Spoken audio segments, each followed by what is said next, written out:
आपका इस online coaching में रेनेसा आईएएस का ऑनलाइन प्लेटफॉर्म में बहुत बहुत स्वागत है और आपको बहुत बहुत बधाई आपके इस नए सफ़र के लिए।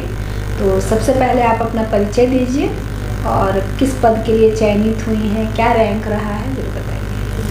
Thank you ma'am. मेरा नाम दीपमाला है।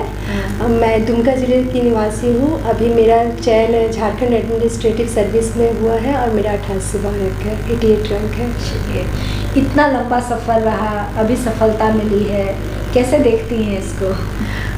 काफ़ी सकारात्मक हूँ इसलिए, और इस सफलता के पीछे कई लोगों का सहयोग रहा, कई असफलताओं को झेल करके मैं यहाँ तक बढ़ी हूँ। तो काफ़ी सकारात्मक है, काफ़ी उत्साहित हूँ कि मुझे जनसेवा का अवसर प्राप्त होगा इसके ज़रिए। अच्छा, ये बताइए कि आपका ये सोच कब डेवलप हुआ कि मुझे सिविल सेवा में जाना है, झारखंड एडमिनिस्ट्रेटिव सर्विस की ओर बढ़ना है? कब ये आपको फील हुआ और उसके लिए आप कब तैयार होना शुरू किए? मैं कंप्यूटर साइंस इंजीनियर हूँ और मैं निजी क्षेत्र में कार्य करती थी। कार्य के उपरांत जब मैं 2020 में लॉकडाउन में वर्क फ्रॉम होम के लिए झारखंड में आई और यहाँ के समस्याओं से जब मैं अवगत हुई, खासकर जो ऑनलाइन प्लेटफॉर्म से जुड़ी समस्याएं हैं कि यहाँ पे संचार वगैरह के लिए उतना अभी विकास नहीं हुआ, विकास के शुरुआती दौर से गुजर रहा है। तो मुझे लगा कि यहाँ संभावना है और यहीं से मैं प्रशासनिक सेवा के लिए मतलब मेरे अंदर एक भावना जागृत हुई और मैं 2020 के बाद से इसकी तैयारी के लिए जुड़ी हूँ। अच्छा, तो जैसे कि आप जेपीएससी में जुड़ी हैं, तो जेपीएससी में एक पीटी पेपर होता है, फिर मेंस पेपर होता है, फिर इंटरव्यू होता है, 3 चरण में फाइनलाइज होता है। तो पीटी का जैसे कि यहाँ पर 2 सेक्शन है ना, एक तो आपका झारखंड सेवा है, झारखंड से संबंधित है, और दूसरा में जीएस में है। तो ये दोनों पेपर की तैयारी के दौरान आप किन बातों पर विशेष ध्यान दी? मैं पेपर 2 पे बहुत ध्यान दी थी क्योंकि पेपर 2 झारखंड से है और झारखंड की जो भी संस्कृति है, झारखंड की शासन व्यवस्था है, झारखंड के अपनी वेशभूषा है, झारखंड को लेकर के पेपर 2 को मैं बहुत अच्छे से की थी। और पेपर 1 में कई तरीके के जैसे इतिहास है, मतलब क्योंकि मेरा बैकग्राउंड कंप्यूटर साइंस रहा और मैं साइंस बैकग्राउंड से थी, तो थोड़ा मुझे उसमें तैयारी करने में टाइम लगा, लेकिन मैंने धीरे धीरे मैं दोनों पेपर को की और मेरी हमेशा से ये कोशिश थी कि मैं पीटी में कम से कम 200 क्वेश्चन में 150 क्वेश्चन तक सही करूं और उसके बाद मेरा टारगेट हमेशा यही रहा कि 200 में 150 क्वेश्चन तक मैं सही करूं और पीटी जो भी रहे आगे पे क्लियर करूं। तो जैसे कि पीटी में आप सिर्फ याद करने पे फोकस की और एमसीक्यू बनाने पर ज़्यादा फोकस की या कंसेप्ट क्लियर करने पे ज़्यादा? मैं पहले बुक से कंसेप्ट क्लियर करने में फोकस्ड रही और मैं हर दिन 1 से 1.5 घंटा एमसीक्यू तैयार करती थी और बिल्कुल जिस तरीके से परीक्षा भवन में मुझे परीक्षा देना रहता है, मैं वही सिचुएशन क्रिएट करके घर में भी मैं परीक्षा देती थी, एमसीक्यू मैं डेली बनाती थी। अच्छा, जब आप मेंस के लिए तैयारी शुरू की, तो मेंस में जैसे झारखंड में है कि 4 पेपर है ना जी, तो सबके लिए अलग अलग स्ट्रेटजी अपनानी होती है। जी जी। तो यहाँ पर आप रेनेसा आईएएस से जैसे जुड़कर आप रेगुलर तैयारी की, तो वो आपको इसमें कितना फ़ायदा मिला इस प्लेटफॉर्म के थ्रू आपको? मुझे रेनेसा आईएएस का बहुत फ़ायदा मिला क्योंकि जो मुझे मार्गदर्शन यहाँ से मिला, यहाँ पे एक जो यहाँ के स्टडी मटेरियल है उसमें जो स्टडी सर बताते, सर मैम जो यहाँ के संस्थान बताते हैं उसमें पॉइंट्स बहुत ज़्यादा रहते हैं। वहाँ के मटेरियल का बहुउद्देशीय और बहु दिशाओं में ये रहता है, सिर्फ एक पक्ष को नहीं देख करके रहता है कि यहाँ ये है 4 पॉइंट है 5 पॉइंट है उसका विश्लेषण करना है। तो इस तरीके से मुझे अपने आंसर को बहुत ज़्यादा इन्हांस करने का मौका मिला क्योंकि यहाँ जो क्वेश्चन के आंसर थे, वेन डायग्राम बनाना है, फिर उसके बाद पॉइंट वाइज लिखना है, पॉइंट को एक्सप्लेन करके लिखना है, तो एक हर तरीके से मुझे मार्गदर्शन मिला और मेरे जो उत्तर शैली थी उसको बहुत ज़्यादा ये मतलब विकसित किया गया। तो मैं तो पूरा श्रेय रेनेसा आईएएस को देती हूँ कि मेरे उत्तर लेखन की जो शैली थी उसको बहुत ज़्यादा विकसित किया गया यहाँ से। जैसा कि देखिए यहाँ पर जैसे जीएस पेपर होता है तो उसमें आपका लगभग 160 मार्क्स का एमसीक्यू भी आता है, तो उसके लिए क्या आप अलग से पढ़ी या नोट्स तैयार करने के दौरान ही एमसीक्यू आपका क्लियर होता गया? नोट्स के दौरान ही मैं जो भी मुझे नोट्स मिलता था या मैं बुक से रहती थी, सेल्फ स्टडी भी साथ साथ में कर रही थी, इसके नोट्स के दौरान ही मैं सिलेबस को रख करके पढ़ी। सिलेबस के जो टॉपिक थे मैं उससे जुड़े हुए सारे टॉपिक को मैं क्लियर करते हुए निकली और उसके एमसीक्यू को मैं उसी समय तैयार भी की। उसके पॉइंट्स मैं बनाई कॉपी में और उस पॉइंट्स के जरिए ही मैं आगे एमसीक्यू की तैयारी की। अच्छा, प्रेजेंटेशन का कितना महत्व रहता है? प्रेजेंटेशन जैसे होता है कि किस तरीके से कॉपी को लिखें कि वो अट्रैक्टिव हो, टीचर्स का ध्यान जाए आपकी कॉपी पर, उस पर कुछ खास आप वर्क की? जी, क्योंकि कॉपी जो पहले कोई भी देखेगा तो पहले ज्ञान को नहीं देखता है। कॉपी जो दिख रहा है, आपकी राइटिंग कितनी खूबसूरत है, आप कितना साफ लिखते हैं, इसको देखा जाता है। उसके बाद अगर मेरे आंसर में 5 पॉइंट 6 पॉइंट या जो भी है वो पहले ही झलक जाना चाहिए कि ये है मेरे पॉइंट में। कि अगर जैसे कि बिरसा मुंडा की जीवनी मैं लिख रही हूँ, बिरसा मुंडा क्या है उनका एक वेन डायग्राम मैं बना दी, तो वो पहले ही झलक गया। कहाँ पे है तो झारखंड का एक नक्शा बना दी, वहाँ पे खूंटी रांची ज़िले के अगल बगल है, वो एक झलक गया कि अच्छा ये आगे फिर एक्सप्लेन अगर कर रही हूँ तो मैं उसको आगे एक्सप्लेन कर रही हूँ, तो जो भी कॉपी चेक करेंगे उनको पहले ही दिख जाएगा कि मेरे क्वेश्चन के आंसर में ये चीज़ आने वाला है। तो मुझे ऐसा लगता है कि प्रस्तुतिकरण पे तो बहुत ज़्यादा ध्यान देना चाहिए क्योंकि पहला आईना तो वही होता है। अच्छा, टाइम मैनेजमेंट भी बहुत मैटर करता है। जी, जैसे कि आप तो एक क्वेश्चन को आप कितना मिनट देकर लिखी और क्या उसको प्रैक्टिस के दौरान भी इस चीज़ को फॉलो की? जी, मुझे ऐसा लगता था, मेरा ये मानना था कि उत्तर लेखन जो होता है उसमें प्रैक्टिस सबसे ज़रूरी है।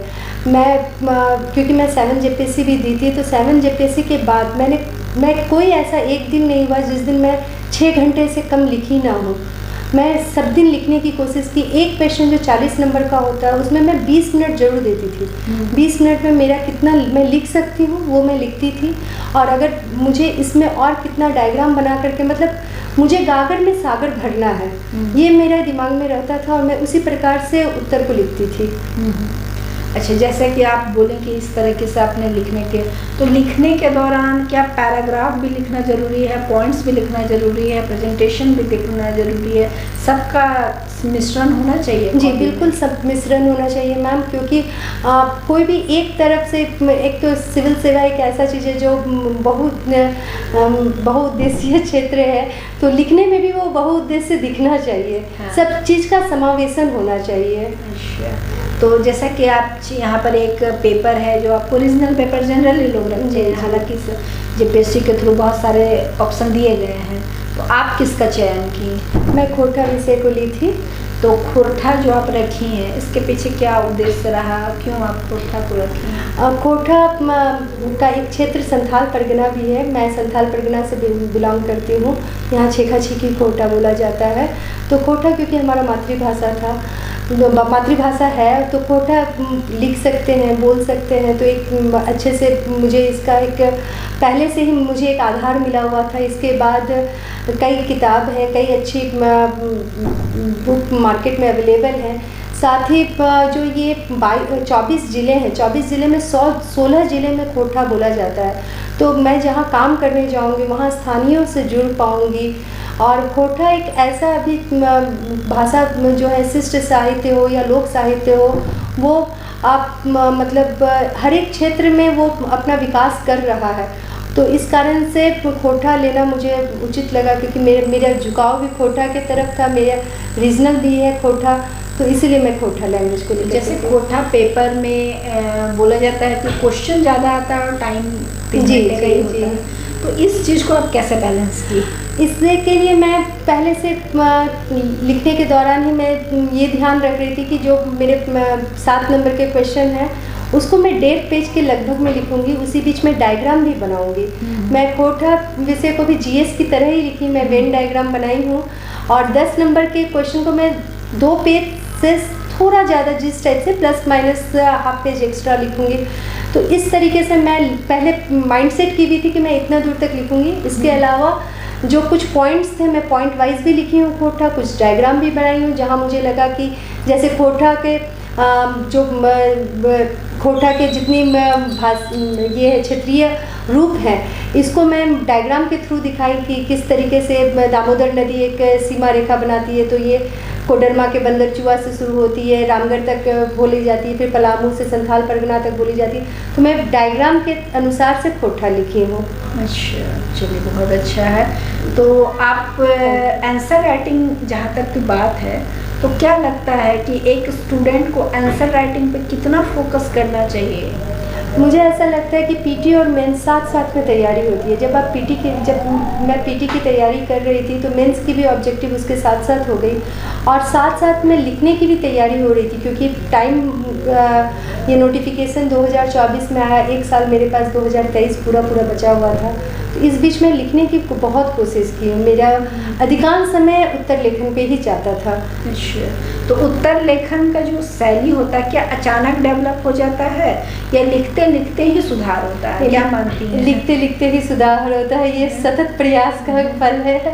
तो इसमें आपको रेनेसा आईएएस का कितना मार्गदर्शन मिला? बहुत ज़्यादा मार्गदर्शन मिला, क्योंकि मैं साइंस बैकग्राउंड से थी और मैं इस टाइप से लिखना भी नहीं जानती थी। काफ़ी आर्ट्स पेपर, ह्यूमैनिटीज़ पेपर थे जहाँ के नोट्स मुझे अच्छे मिले, और मुझे एक लिखने का तरीका सिखाया गया कि आपको पॉइंट्स यहाँ बनाना है, आपको इस जगह पे मैप बनाना है, तो मानचित्र के द्वारा आप यहाँ पे एक्सप्लेन कीजिएगा। तो यहाँ इसके सकारात्मक पर मतलब किसी भी तरीके से क्वेश्चन आए, चाहे आलोचनात्मक लिखना हो, चाहे वर्णन करना है, चाहे विवरण देना है, व्याख्यात्मक उत्तर देना है, सबका एक अलग तरीके से मानसिक रूप से मुझे तैयार किया गया, ताकि मैं जब भी परीक्षा भवन में बैठूं तो मैं अच्छे से उसका उत्तर लिख सकूं। किसी भी क्वेश्चन का बिल्कुल रटा रटाया आंसर तो मिलता नहीं है, वहाँ जाकर के खुद ये सोचना पड़ता है। तो वो चीज़ मुझे रेनेसा आईएएस ने बहुत मदद की कि मैं वहाँ जाकर के हर तरीके से आंसर लिख सकूँ। चलिए बहुत अच्छा। ये बताइए कि ये जो आप लोग का 11th जीपीएससी हुआ 11 to 13, मेंस के बाद बहुत लंबा टाइम हो गया, 3 साल आप लोग को वेट करना पड़ा इंटरव्यू के लिए ही। तो इस दौरान आप कैसे इंटरव्यू का प्रिपरेशन की? इस दौरान रेनेसा आईएएस संस्थान ने हमें बहुत सपोर्ट किया, क्योंकि 10 से 11 महीना इंटरव्यू सेशन चला और डेली रात में हमारा सेशन चलता था। और सर और मैम दोनों बहुत अच्छे से हर एक टॉपिक पे, जितने भी उस समय की तात्कालिक टॉपिक थे, जो ज्वलंत टॉपिक थे, उस पर हमारी चर्चाएं होती थी, उस पर अपने विचार होते थे। फिर विचार का क्या सकारात्मक सोच है, क्या नकारात्मक दृष्टिकोण पड़ सकता है, क्या आधार हो सकता है। तो एक तरीके से ये लोग मानते हैं कि जेपीएससी की तैयारी सिर्फ पीटी और मेंस की होती है, इंटरव्यू की नहीं होती है। लेकिन रेनेसा आईएएस ने मुझे ये सिखाया कि नहीं, इंटरव्यू की भी तैयारी होती है, और वो इतनी बेहतरीन तैयारी हो सकती है कि व्यक्तित्व का निखार 10 से 11 महीने में करवाना ये बहुत बड़ी बात है, और इसके लिए मैं सदा आभारी रहूँगी। इंटरव्यू की तैयारी कर रही थी, तो इस दौरान इतना जो टाइम लगा, इसको कैसे मैनेज की? क्योंकि देखिए कभी कभी बहुत लंबा प्रोसेस जो हो जाता है उसको मैनेज करना पड़ता है जी, अप डाउन्स आते रहते हैं। जी मैम। तो उस दौरान इतना जो पीटी मेंस और इंटरव्यू के दौरान जितना गैप हुआ, कैसे खुद को मेंटेन रखें, कैसे खुद को हमेशा मोटिवेट रखें? हमेशा सकारात्मक सोचना है, कभी भी नकारात्मक नहीं सोचना है, और ये सतत प्रयास है। जो भी मैं तो ये बोलूँगी, जो भी प्रशासनिक सेवा के लिए तैयारी कर रहे हैं उन्हें हमेशा सकारात्मक रहना चाहिए। तो और साथ साथ आपको क्रिएटिविटी भी करना है, ये नहीं मानना है कि नहीं होगा तो क्या होगा, या फिर ह्यूमर, या फिर जो भी सोशल मीडिया में चल रहे हैं, सोशल मीडिया से तो दूरी बना के थोड़ी रखनी चाहिए इस क्षेत्र में। और उसके बाद मैं डेली न्यूज़पेपर पढ़ती थी, डेली बुक्स को मैं अभी तक रिजल्ट निकल तो इससे खांसी नहीं हो रहा, अच्छा ना खांसी हो रहा है, वो सुरसुरी हो गया, वही लग रहा है, अचानक हो रहा है, तभी से देखे नहीं। हाँ, सुरसुरी हो गया है।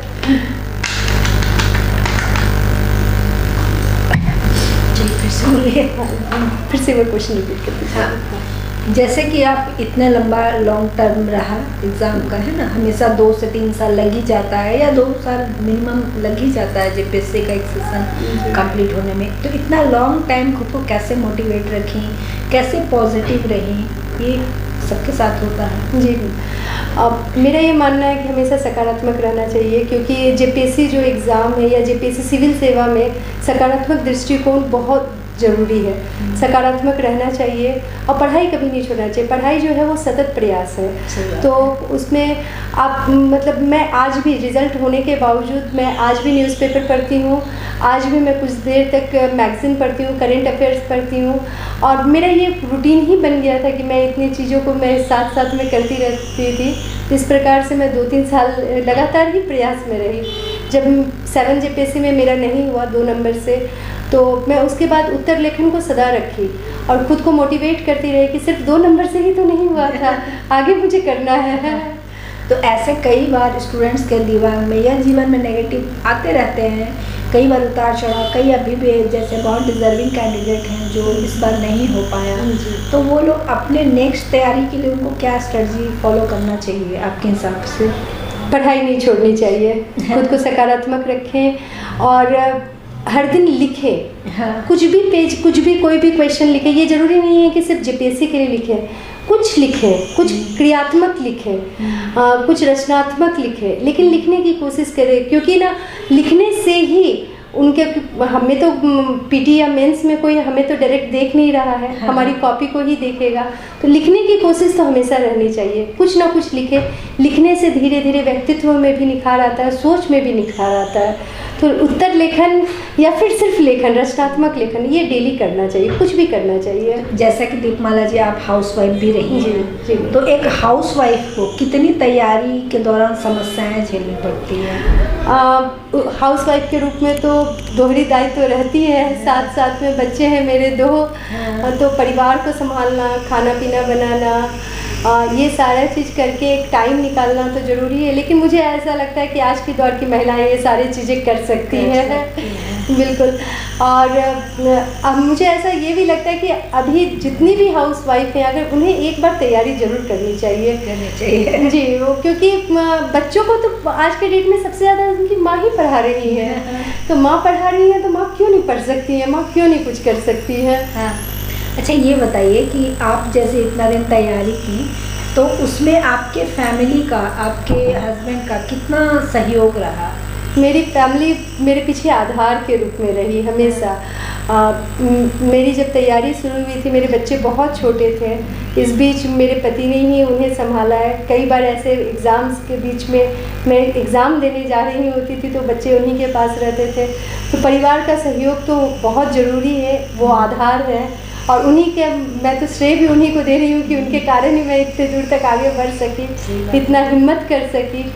तो बहुत बहुत सहयोग रहा है परिवार का। अच्छा, और अब तो जैसा कि अब सब लोगों का नज़रिया, आपका भी नज़रिया हर सेक्शन में बदल चुका है ना? ये बताइए कि इस जर्नी में आपका रेनेसा आईएएस के द्वारा जैसे सर हैं, मैम हैं, आपको सपोर्ट करी हैं, तो उनको आप किस प्रकार देखते हैं? उनके सपोर्ट को अगर आपको बोला जाए कि आप उनके बारे में बोले कि हाँ, कैसे आप देखते हैं कि उनका योगदान कहाँ तक आपके लाइफ में रहा? मैं तो बहुत आभार व्यक्त करना चाहूँगी कि मेरे जीवन में रेनेसा आईएएस आया, क्योंकि मुझे ऐसा लगता है, और ये सिर्फ मैं बोलने को नहीं बोल रही हूँ, मैं अंदर से महसूस करती हूँ इस चीज़ को कि मेरे व्यक्तित्व के निखार में और मेरे उनके मार्गदर्शन के द्वारा ही मुझे ऐसा लगता है कि मैं जेपीएससी क्वालिफाई कर सकी। मेरे लिखने की, उत्तर लेखन की शैली हो या मेरे बोलने की शैली हो, चाहे इंटरव्यू टाइम जो हमारा 10 से 11 महीना चला, हर क्षेत्र में हर मुद्दे पे बोल सकना, हर चीज़ को सोच सकना, हर एक पहलू में सोच सकना, ये मुझे रेनेसा आईएएस के द्वारा सीखने को मिला। तो मैं तो बहुत आभार व्यक्त करने चाहूँगी। जीवन में मुझे, मैं जब भी कहीं पे भी जाऊँ तो मेरे ये आधार स्तंभ है, मेरे जीवन का, मेरे सफलता का आधार स्तंभ के रूप में ये हैं। चलिए, अच्छा ये बताइए कि अगर आपका सिलेक्शन इस बार नहीं होता तो फिर क्या करते हैं? मैं फिर से आगे तैयारी करती, अभी एज था मेरे पास और मैं फिर से तैयारी करती, लेकिन मैं सकारात्मक हूँ इस विषय में। मैं ये मानती हूँ कि मुझे परिवार अच्छा मिला, मेरा मार्गदर्शन अच्छा मिला, मेरे माता पिता का सहयोग मेरे साथ रहा, मेरे पति का, मेरे बच्चों का सहयोग मेरे साथ रहा, उसके साथ साथ मेरे जो गुरु हैं उनका सहयोग मेरे साथ है। तो फिर एक चांस तो और बनता था मैं देती ज़रूर। और मैं अगला और भी मेहनत से करती। मैं अभी 6 घंटे लिखती थी तो शायद मैं उस समय 12 घंटे लिखती और लिख के मैं ज़रूर देती, लेकिन मैं करती ज़रूर। ये जो आप तैयारी की इसमें भाषा यानी कि मीडियम, जैसे कुछ लोग बोलते हैं हिंदी मीडियम से सिलेक्शन होता है, कुछ बोलते हैं इंग्लिश मीडियम से, आपको क्या लगता है आपका मीडियम क्या रहा और ये कहाँ तक इफेक्टिव रहा आपके लिए? मुझे लगता है माध्यम सिर्फ आपको प्रदर्शित कर सकता है, माध्यम आपकी विचारों को व्यक्त कर सकता है, लेकिन माध्यम मेरे ख्याल से मुझे ऐसा लगता है कि माध्यम सिर्फ आपको उस मुकाम तक पहुंचा रहा है, आपके विचार को बता रहा है। आप चाहे हिंदी मीडियम में लिखिए चाहे अंग्रेजी मीडियम में लिखिए, बात है कि मैंने पूरी शिक्षा अपनी इंग्लिश मीडियम में की है, लेकिन मुझे हिंदी लिखना बहुत अच्छा लगता था। मेरा माध्यम हिंदी मीडियम है, मैं हिंदी मीडियम में लिखती भी रही हूँ और हिंदी में ही मैंने इंटरव्यू दिया। और देखिए मैं दोनों तरीके से मुझे लगता है कि मैं कर सकती थी। तो माध्यम मुझे बस लगता है कि एक जरिया है, एक रास्ता है जहाँ अपने मंजिल तक पहुँचने के लिए। बहुत बहुत बधाई, आपको इतना अच्छा सक्सेस मिला। बहुत सारे कैंडिडेट हैं जो जेपीएससी में भी लिखना चाहते हैं, कुछ न्यू कमर्स हैं, कुछ ऐसे भी डिजर्विंग कैंडिडेट हैं जिनका किन्हीं कारण से इस पर नहीं हुआ। तो जो न्यू फ्रेशर्स हैं उनको क्या अपना स्ट्रेटजी बनाना चाहिए आपके अनुसार, और जो डिजर्विंग थे और किसी कारण से इस बार नहीं हुआ उनके लिए आप क्या बोलना चाहेंगे? दोनों अलग अलग। जी, पहले तो न्यू कमर्स के लिए बोल रही हूँ। आधार जो होता है वो किताब से होता है। आप किसी भी मटेरियल को यूं ही पढ़ना स्टार्ट मत कीजिए। बेसिक आप पढ़िए, बेसिक जानिए, एनसीईआरटी पढ़िए, एनसीईआरटी को पढ़ करके अपने से नोट्स बनाइए। आप भले यूट्यूब से पढ़ रहे हो, भले किसी एक संस्थान से पढ़ रहे हैं, हालांकि रेनेसा आईएएस को तो मैं रिकमेंड करूँगी कि आप आइए आकर के यहाँ पढ़िए, क्योंकि इनके नोट्स बहुत अच्छे हैं, काफ़ी अच्छे पॉइंट वाइज लिखे हैं। लेकिन मैं इसके अलावा भी जो नहीं आ सकते उनके लिए भी मैं ये बोलूँगी कि आप नोट्स लिखिए, खुद से लिखिए, क्योंकि किसी भी संस्थान में कई ऐसे स्टूडेंट होते हैं, लेकिन आपका जो रचनात्मक है वो आपको अपनी कॉपी में दिखलाना है। तो एक अपने हाथ से नोट्स बनाइए, लिखने आपको कागज़ आपको भरना होगा। एग्ज़ाम में जाके कागज़ ही भरना है, उत्तर ही लिखना है, तो उसकी प्रैक्टिस आप घर में ही, हर दिन आप एग्ज़ाम मानिए, हर दिन। किसी भी दिन आप फांकी नहीं मार सकते हैं कि आज पर्व है तो आज हम छुट्टी कर लेते हैं। छुट्टी, और ऐसे भी हाउसवाइफ की तो छुट्टी कभी नहीं होती है, तो छुट्टी तो करना ही नहीं है। अगर किसी को सिविल सेवा में जाना है तो उसके लिए कोई भी दिन छुट्टी नहीं है, उसको तैयारी करना है न्यू कमर के लिए। और जिनका नहीं हुआ है, मैं भगवान से दुआ करती हूँ कि उनका अगले साल ज़रूर हो जाए। अगली बार के जेपीएससी में कुछ कमियां रही होंगी, 1 नंबर 2 नंबर या कुछ भी कमी रही होगी, अपनी कमियों को ढूंढिए, देखिए। कई बार अच्छे मार्गदर्शन की ज़रूरत होती है। मैं 7 जेपीएससी में 2 नंबर के लिए नहीं कर पाई, और मुझे देखिए 11 जेपीएससी में रेनेसा आईएएस मिला। वो भी बहुत मिलने के बाद मैं जिस तरीके से मेरा उत्तर लेखन चेंज हुआ है, मैं बहुत आभारी हूँ, बहुत कर्ज में हूँ, इनके कर्जदार हूँ, और ज़िंदगी भर रहूँगी इस चीज़ के लिए। लेकिन मुझे ऐसा लगता है कि आप अपनी कमी को ढूंढिए, कमी को देखिए और उस कमी पे मेहनत कीजिए, और बिल्कुल आधार बना करके आगे बढ़िए, क्योंकि आधार ही आपको आगे मजबूत होता है ना। मजबूत आधार रहेगा तो आपका विकास भी मजबूती से होगा। तो आधार को बनाइए। नोट्स तो खैर बहुत अच्छे हैं, बहुत अच्छे पॉइंट्स से लेने चाहिए इसके। और मेरा 11 जेपीएससी में उत्तर लेखन को बहुत ज़्यादा विकसित किया गया रेनेसा आईएएस के द्वारा। तो इस तरीके से इस संस्थान से भी जुड़ सकते हैं, लेकिन ये कोई भी मतलब प्रचार के लिए ऐसा नहीं है वीडियो। मैं अपने तरीके से अपनी राय दे रही हूँ, और मुझे ऐसा लगता है कि आधार मजबूत कीजिए, कमियों को देखिए। जैसे भी जो भी नए स्टूडेंट हैं, अगर रेगुलर बेसिस पर पढ़ेंगे और उनका लक्ष्य है कि नहीं हमको सिविल सेवा जाना है, तो आपको पर डे पढ़ना होगा और सही पढ़ना होगा। जी जी, बिल्कुल बिल्कुल। पढ़ना ही सिर्फ नहीं है, सही पढ़ना है। क्योंकि सिविल सेवा में ये होता है कि आपको क्या नहीं लिखना है, क्या नहीं, क्योंकि भीड़ है ना, बहुत ज़्यादा मटेरियल है, उसमें से सिर्फ आपको सेलेक्टेड चीज़ें ही आपको यूजफुल। सिविल सेवा ऐसे भी सिलेक्शन से ज़्यादा रिजेक्शन प्रोसेस है, तो उसको आपको देखना होगा। चलिए, बहुत अच्छा, बहुत बहुत शुभकामनाएं आपके स्वर्णिम। थैंक यू मैम, आप बहुत अच्छा कर रहेंगी और भविष्य में हमारे साथ जुड़े रहिए, है ना। और जितने भी स्टूडेंट्स आ रहे हैं, आपसे जूनियर हैं, आपके साथ रहे हैं, सबको सपोर्ट कीजिए, सबको मोटिवेट कीजिए, और हम कामना करेंगे कि आप झारखंड को बहुत हाई लेवल पे ले जाइएगा, बहुत डेवलपमेंट में हेल्प कीजिएगा। जी ma'am, thank you ma'am. Thank you. ठीक है।